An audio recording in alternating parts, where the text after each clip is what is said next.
હાલ ગોધરા પોલીસ દ્વારા ગોધરામાંથી 4 ખેતરના માલિકોની ધરપકડ ગાંજાના વાવેતર બદલ કરવામાં આવી હતી। જી હા, હવે ગોધરા બાદ સુરેન્દ્રનગરમાંથી પણ કપાસની આડમાં ગાંજો ઉગાડવામાં આવ્યો હતો। જે કપાસની આડમાં ગાંજો ઉગાડવો આ ખેત માલિકોને ભારે પડ્યો।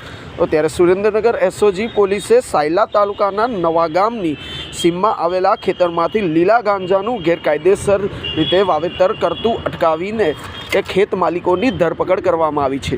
જે કપાસની આડમાં ગેરકાયદેસર લીલા ગાંજાના 5 છોડ હતા, જેનું વજન 11.8 કિલો અને કિંમત ₹1.10 લાખના મુદ્દામાલ સાથે એક શખ્સને પોલીસ દ્વારા પકડી પાડવામાં આવ્યો હતો। ત્યારે માલાભાઈ વજાભાઈ ડાભી નામના આ શખ્સે ગેરકાયદેસર રીતે લીલા ગાંજાનું વાવેતર કરેલું હતું।